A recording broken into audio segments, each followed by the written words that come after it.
Okay. Um, Listen, thank you for tuning in today. And again, others will. We have a large number. It's just, again, finding the right time for everybody. Let me say a word or two in the event that you weren't in any of our meetings, say in the summer or August. These are necessary for you to have your name on your, the club name on your transcript. And you have to attend at least one meeting per month. And we're going to schedule one or two Zoom meetings until we're able to meet in person, and that will be at the Bible chair. Everyone knows where the Bible chair is? I don't. You don't? Okay. It's on the south side of campus, and we're on 25th and Jackson. So Jackson goes right by the Memorial Park, and 25th Avenue, of course, intersects. We're at the south side of parking lot number 9. And it's in a house now. It's in a residential house that's been remodeled. So I have a full-size classroom in there for teaching my Bible classes. And that's where Kappa Chi meets. By the way, in the months before COVID, we had a meal every Tuesday at noon. But we have had a couple of students to drop by thinking maybe that, we were continuing those, but we're not able to because of we'd be in a classroom, and we've had as many as 40 in there before, and that's too many for that room. It was okay before COVID, but with this virus, we just don't want to be that close and possibly spread the virus. As soon as this thing is over, though, we are going to start back. And you might be interested in knowing that we have plans to remove the old building that's there, the house that we're in, and we're going to build a new one. So over the last 2 years, 2.5, we've been raising funds so that we can have most of it raised and be ready to build anew, and we'll be doing that. Hopefully by spring break of next year, spring of 22, we'll begin that and be done with it by summer. So perhaps 1 year from now, in August, last of August, 1st of September, we'll be in our new building, and we'll have a larger space for us to meet. Anyway, something to look forward to, since that also houses not only the Bible chair, but also the club, Kappa Chi. And we will have fellowship meetings there, and our Kappa Chi information that I give will be doing that at that time. But I want you to understand that the clubs are very serious about this, because the universities require them keeping records. We have 3 full-time persons at AC keeping up with all the clubs. And they report those to our registrar, and it will go on your transcript and transfer if you go to another college. It'll transfer as you're participating in the club. But we have to have your name. So those of you who are signed on now, we will have the list of your names. And then for those who come in later and listen to the recording, we'll also register theirs. So this one that you're now participating in will be recorded. We do it the 10th of the following month. So the 10th of October, my secretary will send your names to the club, to the Student Life Center, and they will have your name that you participated in a Kappa Chi meeting today. And that will be for the month of September. So we always do that the week following that month. So you need to keep that in mind. And even though we're not meeting in person, this will suffice for that. I checked with them, and they said, yes, this will be okay in the place of our in-person meetings. By the way, anytime you have a question, and maybe I'll pause now before I begin, if you have any questions about the club that I didn't answer last month, feel free to ask. Anyone? Do you now? Do you have a question or comment you'd like to make about the club and participation in it? No, everybody's okay? All right. By the way, you can go on our page for Amarillo Bible Chair. And when you do, the selections at the top, one of them will be Kappa Chi. And if you click on that, it'll open up and give you some information about the background for the club. By the way, the Bible Chair has been connected to AC. This next year, 2022, will be our 50th year. So we've had a long, long history being on campus at AC since 1972. So one more year, and shorter than a year, we'll be there an entire 50 years. So we're looking forward to that celebration when we get our building done next year as well. By the way, I wanted to just start, and again, with your participation, you're free to make comments. I wanted to make some comments that I've been reading lately that I think might be helpful to you. First of all, because of my age experience through now a number of years, you are at a critical time, I believe, in history, because sometimes it'll happen. Those crucial moments will come and go without you being aware of them because you're busy. You're raising a family. You're married. You have classes to attend. But of all the decades I've been through, I've not seen anyone quite like the previous decade and this one.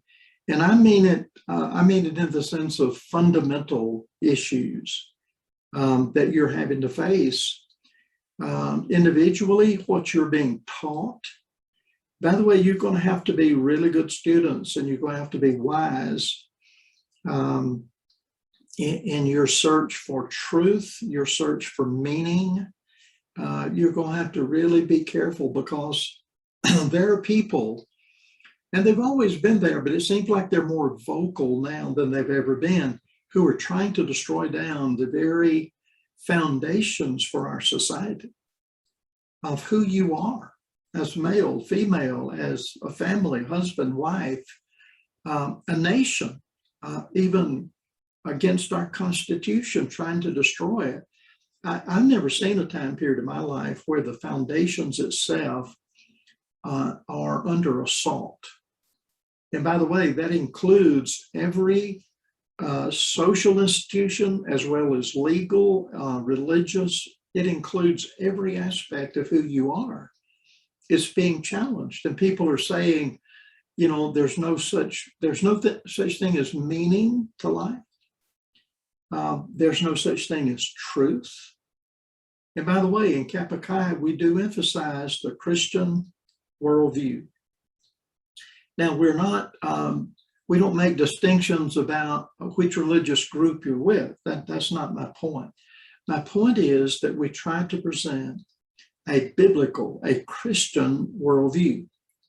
And I mean in the big picture, not in the details as much, but in the big picture of the very word I used a moment ago in regard to truth. There are people in classes that will tell you there is no such thing. They'll use phrases like my truth, your truth, her truth, his truth, rather than truth that applies to all people everywhere. And that's a unique factor about Christianity that makes it very special. And I hope you grasp that. And by the way, classes like philosophy, even world religions, in addition to Bible classes, those are classes that I teach.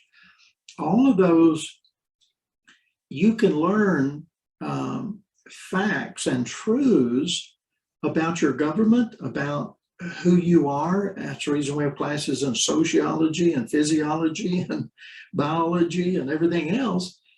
it's to learn about your life, your existence, and especially from a Christian point of view, how that relates to your faith. And all of those are extraordinarily meaningful things. So what I want to focus on, and I'll start it today, and as we run out of time, we'll finish in our next meeting. And by the way, feel free always to send an email to me so that we can know what time fits you. And I'm saying that for the benefit of those who may come on later, is let us know when you're available and when we can have these meetings, and things that you might want to do. You are the club, so what you desire to do and want to do is up to you and up to your initiative with my help. And I'll definitely encourage it and help you. I am responsible, though. I am the faculty sponsor, so I'm responsible for what goes on and how it's conducted, how it's done. But I want to tell you a few things today, starting to narrow our focus a little bit, and just tell you something that I've found to be really important. By the way, I'm holding up a book here. There, you can see it real well. Critical Race Theory versus God's Divine Law. By the way, that was written by one of your instructors in the English department, and it's Dr. Mary Dodson. This is an extraordinary book. It's very small. It's only 98 pages, I think, 94 pages. But wow, what she says in here relates some of those issues that I raised just a moment ago about, there's a psalm that says, if the foundations are destroyed, what can the righteous do? That's an important question. It's profound in that it relates to us today. It relates directly to us. If the foundations, the things you depend on to be true, to be solid, to be there, if they are destroyed, then what do you do? Well, Christians have an answer for that, is that we know what we should do. And we know that we need to hang on to what is truth. Jesus said, I am the way, the truth, and the life. I have books where the authors say there is no such thing as truth. And if anyone thinks that he has found it, he's mistaken. That's an amazing statement. But that is what people are writing, and that's what they say and think. One thing I wanted to present to you out of this book on critical race theory is to back up a moment in time, back to the 1850s. There was a really significant book written in the 19th century, and it was called Uncle Tom's Cabin. And it was then developed into a play, and it became a best-selling book around the world, second only to the Bible. By the way, the Bible's been a bestseller every year since the printing press, since we had books printed. But for this one to reach such an audience meant, it seems to me, that people cared about what was going on in our society. And by the way, how many of you are familiar with that book? Do you know Uncle Tom's Cabin? Yeah. Okay, a couple of you, Caitlin. Yeah. Heather, did you all read this as a part of your reading schedule in high school? Or did you just read it on your own? Okay. Heather, I saw you saying something. Yeah, there you go. Sorry. Yeah, I read it on my own, just kind of as a fun adventure. Okay, on your own. Well, it's easy. It's good to read, but at that time it was dealing with a very crucial issue of slavery, wasn't it? By the way, President Lincoln, Abraham Lincoln, met Harriet Beecher Stowe, is her name, the author of it, a lady, And it is reported that he said to her when he met her, "So you are the little lady who started the Civil War." So he placed a lot of the responsibility on her. Do you remember the story of it? Would you like to sum it up? Can you tell me part of the story? I really don't remember it. It was a few years ago, and I don't remember a whole lot about it. I just remember the title, but I don't really remember a whole lot about it. I was the same way when I read it. It was mentioned in this book, just 3 or 4 pages on it. And when Dr. Dobson from AC mentioned it in the book, I was trying to think back what I remembered, what I knew from it. And I didn't remember very much beyond the fact that it was about slavery. And this man who had a real name, but he was called Uncle Tom. Well, one reason I was asking you about that is because this character has been abused and misused today. And people have robbed these noble characters like Uncle Tom. They've robbed them of the characterization that was given to them by the author. In other words, there are things in books that are now being just twisted. They're being abused and misused by people in society to teach something that was not even the intent of the author. And that's how people are using even the US Constitution. We've had presidents to say about our Constitution that it cannot apply to every generation, that it's a living document that you can change. Well, that's true, but if it's based upon fundamental truths, you shouldn't want to change it. If you do, you're changing something fundamental to who we are as a nation and what our worldview is. So that's what I'm concerned about. Let me just tell you a few things about this, and then I'll focus on that point. Before our time gets away, I want to tell you again what my point is. My point is that this slave in Uncle Tom's cabin was very noble. In fact, he was a believer in Christ. Many slaves, depending on who the owner, the master was on the plantations, would not allow them to go to revival meetings where there was preaching and teaching of the Bible. In fact, many of the slaves were not permitted to learn to read. And if they were caught with a book teaching them how to read, they would be heavily, beaten and disciplined and the book destroyed, because that's a way of keeping you in bondage if you don't know. If you can't even read, it's a form of bondage and slavery that's worse than chains. But anyway, one of the terrible things that happened in this story that she's relating was that often the slaves would marry and they would have children. And sometimes because the master was just mean, not all of them were, but sometimes because they were just bitter and they were filled with hatred, they would sell the family members and send them off in different directions. And that's what happened to Uncle Tom. He got separated from his wife and his children. They were sold and sent in different directions. He ended up all the way down in Louisiana, in New Orleans.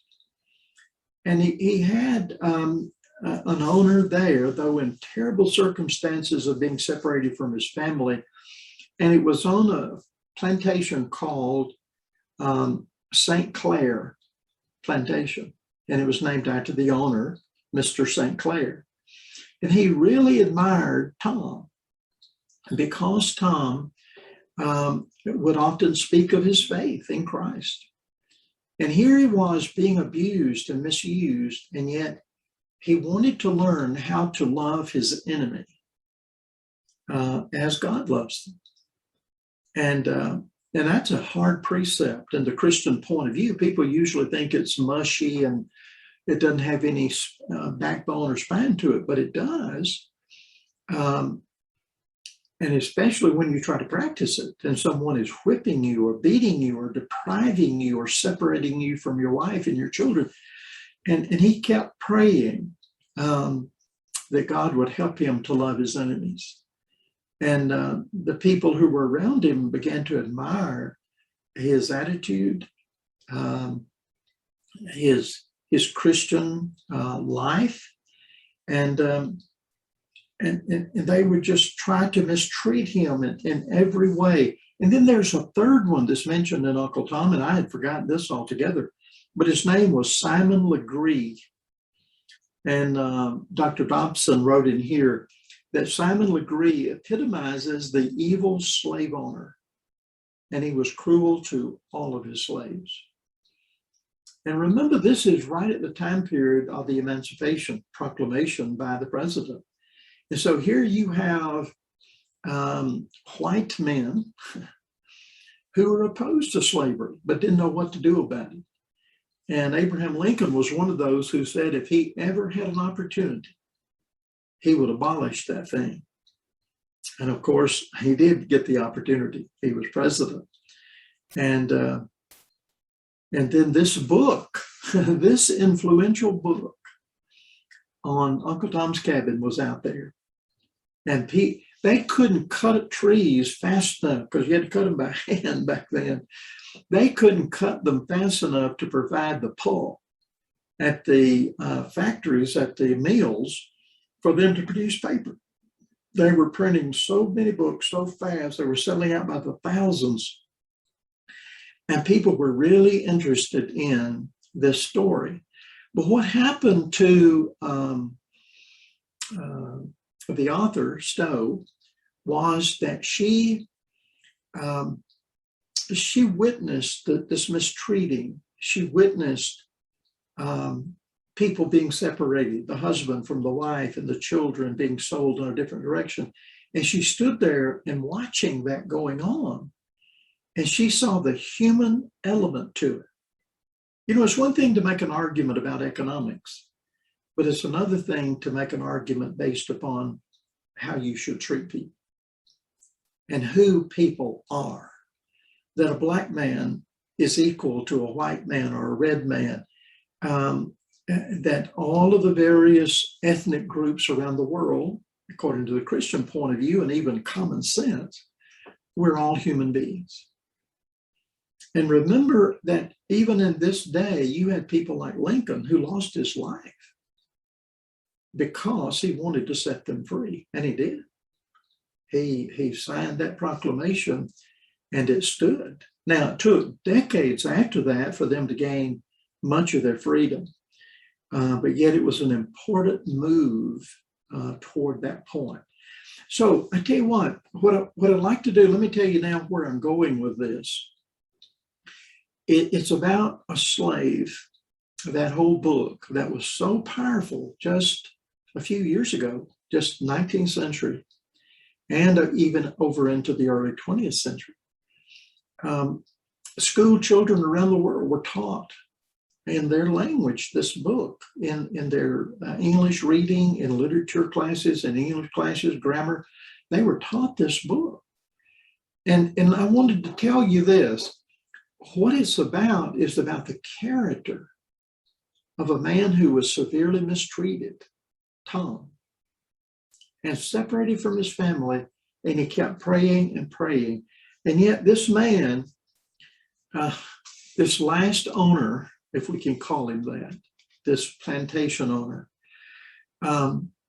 was so cruel to him and didn't want him teaching anyone else and didn't want him expressing his faith. And he carried him out, and he just kept on beating and beating and beating this man named Tom. He told him this. He said to Tom, he said, I will conquer you or I will kill you, one or the other. I'll count every drop of blood there is in you and take them one by one till you give up. But Tom's response to this madman, he said, Master, if you were sick or in trouble or dying, and I could save you, I would give my heart's blood. And if taking every drop of blood in this poor old body would save your precious soul, I'd give them freely, as the Lord gave his for me. It's amazing. So here's the point of that book that I hope you don't miss, because it's been mischaracterized, misrepresented, as is often done in literature in years past. It'll be twisted by people, sometimes purposefully. Sometimes they may not have even read it, but purposefully twisting and misusing things. So here's a man saying, I would gladly give, if it could save you, I would give my last drop of blood for you. And yet that cruel, insane plantation owner hated him because of his attitude. So here's something you should remember, and that is when you read even ancient books or more modern books like Uncle Tom's Cabin, be sure you read it carefully. Be sure you read the kind of person that's there. In other words, modern writers are saying this. They're saying Uncle Tom, he wasn't quite black enough. Here he is trying to learn to love a white man who's beating him. And yet it wasn't, the question was not about white or black. The question was, what kind of heart did he have? What kind of person is he? Is he noble? By the way, Harriet Beecher Stowe, she said it herself. And not only in the story, but also personally, she said that that's what she wanted to depict and show here, how noble a man he was and how he was mistreated. So it's not a matter of the question of color of skin. The question here is about what kind of person is it? The white man was cruel, but not all of them were. Abraham Lincoln wasn't. One of the owners, plantation owners, was he was a benefactor. He aided and helped Tom, and he allowed him to go and hear the gospel that he heard so that he could become the person that he was. So this story should be read and seen for what it is. And by the way, people refer to people being Uncle Tom. By the way, there's a black senator now, presently, in the Senate, and his name is Tim. And somebody remarked at him when he made a response to the president's inaugural speech, or it could have been the annual speech that they give to Congress on the State of the Union. But they called him Uncle Tim. Now, see, that person who wrote that and said that is purposefully taking a noble person like Uncle Tom, purposefully twisting his character and making of him somebody that he's not. Why were they mocking Tim?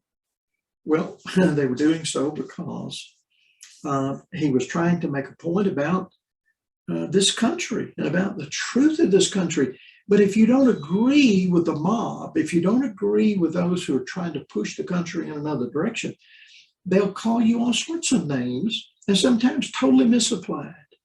But to call him Uncle Tim Scott was his name, as if to say, by the way, that would have been a compliment. If the person knew what they were saying, it was a compliment to call him Uncle Tim in the likeness of Uncle Tom. That would have meant he was a noble person. He understood the gospel enough that he could even bear up under this sort of beating and difficulty. So that's the kind of thing I want you to watch in your college career. Watch out for people who purposefully twist history in order to fit their purpose. And you ought to know what is most important is what are the kind of characteristics I should have. That's more important than whether the black is right, the black person, or the white person, or the red person, the Indian, or the brown person. That's not what's so significant. And by the way, Martin Luther King said that, didn't he? It's not the content, it's not the color of your skin, it's the content of your character. By the way, we just don't have enough Martin Luther Kings anymore. We need those kind of people. But what I liked about this was not only to remind me of that story, but also to show how people don't even read those stories, and they don't read them carefully enough. And by the way, the next time I'd like to tell you a story about a slave who ran away in the New Testament. And Paul dealt with him, converted him, and then sent him back home with a letter to the owner. The master was Philemon. And by the way, Paul gave him a name, and it meant profitable one. His name was Onesimus. And you can read that letter right after Hebrews. There it is, Philemon, just 25 verses in that little short letter. But the next time I want to tell you a little bit about that story. So the New Testament doesn't dodge these tough questions, racial questions, gender questions, family relations. It doesn't dodge them. And it will help you to form a particular worldview and attitude that you should have. And all of that will be beneficial to you. And I really have come over the years to appreciate that letter to Philemon. It's very short. Anthony's in our class. We covered that probably second week that we were in our introduction to the New Testament. And boy, it's an easy story to remember. And yet it gives you this basic story of one of the books of the New Testament. There it is in your Bible. Why is it in there? It's got to be because of its importance.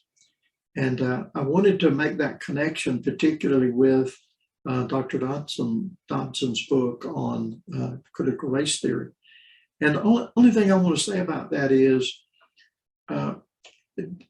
don't feel like that racism has gone away. It hasn't. And don't be persuaded by shallow arguments. We need to have the kind of character that Uncle Tom had. That even while being mistreated, you stand upon solid principles.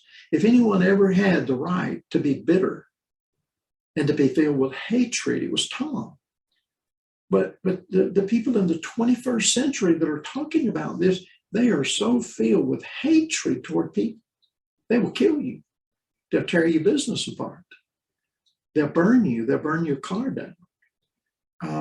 But they aren't an Uncle Tom at all. Uncle Tom was a noble character, not only in a story, in a book, but in reality. He was a real person. And he maintained those Christian principles. And by the way, that's when you're going to need them the worst, is when things are really bad, when opposition is very strong against you. By the way, do you see my point here? You see where I'm going? I know I'm throwing a couple things at you at one time, but they're ancient stories. The one by Philemon goes all back 2,000 years ago. The other one goes back 150, almost 120 years ago, 170 years ago. But be sure you read the materials. The teachers assign these for a reason. And you should read them carefully. And don't let people misuse them, because people will do it. I teach one of the philosophy classes. We discuss one of the philosophers, and his particular philosophy was just totally misinterpreted. It was twisted into something that he never intended, and that was Epicurus. People, they say things about Epicurus, and they don't know what you're talking about. They absolutely, totally misrepresented. All right, guys, I said I would keep you only 30 minutes, and I have 3:35 now, and some of you needed to go, and I see that they may have checked out. But I'll stop there, and all I want to do in these periods is give you a little devotional, a short period here of study that applies to what we're doing in Kappa Chi, and also in the Bible chair. By the way, you're always welcome to take one of our classes if it fits in your schedule, and even if you'd like to take it as an elective, let us know and ask your advisor about it. You can go online and see what courses we offer. Just a few weeks ago in the summer, I taught Greek 1. So you can take a language course And that does apply to several of the degrees programs that you're in. But even if it's not a part of your degree program, it's really beneficial to have a knowledge of Old Testament, New Testament. We teach Romans, Revelation, the life of Christ, the life of Paul. So there are a lot of good material classes there. And I try to teach them in an academic way, but also straightforwardly. What does the text say? So there's nothing wrong with finding out what's in the book. Not my twisted version of it, but what's in the book. That's what's important. To know what Paul said. What Paul said is more important than what I say. And what Jesus said, and Peter and James and John. Those are the people that are really important. Well, listen, thank you. It's been a delight to have you today, and we'll select another time for people and try to get it where most people can be a part of one or the other of these sessions during the month.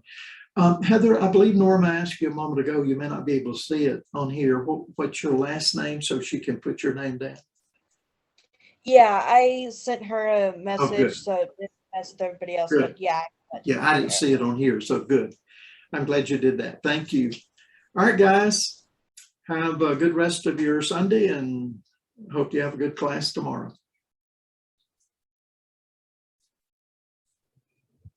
Thank you, Mr. Worthy. You're welcome. See you tomorrow.